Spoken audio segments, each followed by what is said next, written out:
Alright, so today we got the 2012 by Oscar limited review.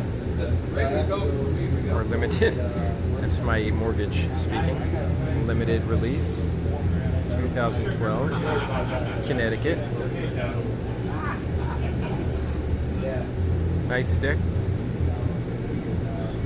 My criteria for smoking a cigar when I go to the cigar store, which today is Smoke Inn in Margate, Florida, is does something talk to me?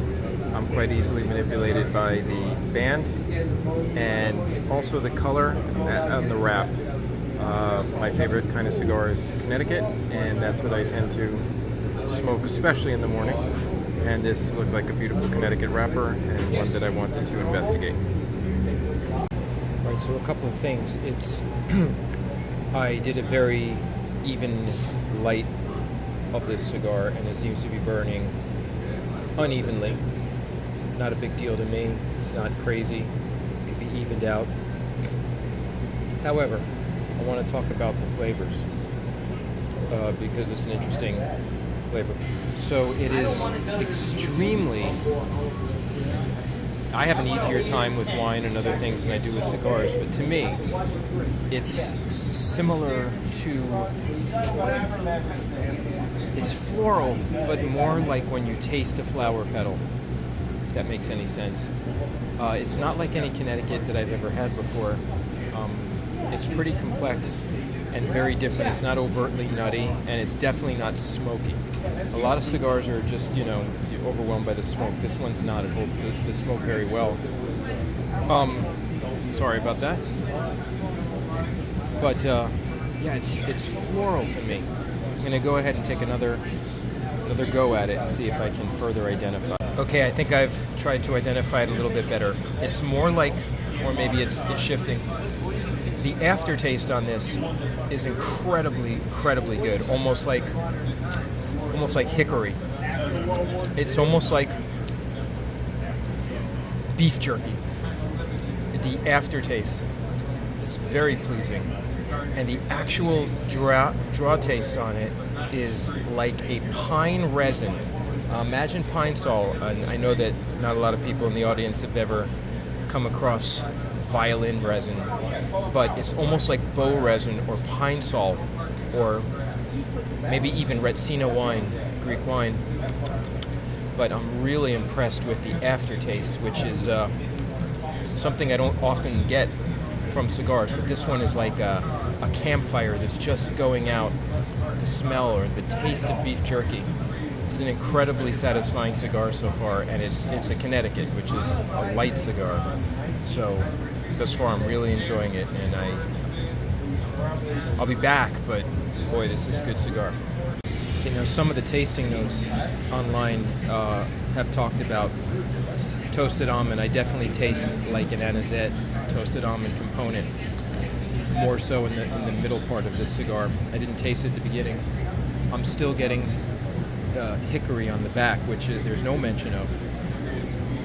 What I can tell you about this, again, I don't know how to put it in cigar aficionado terms or anything like that, but it really holds its smoke well. It's not over the taste of the smoke is not overwhelming the flavor palette, and I'm not good at telling and discerning flavors, but you can do it in a cigar like this where the smoke is not overcoming it. And on retrohale,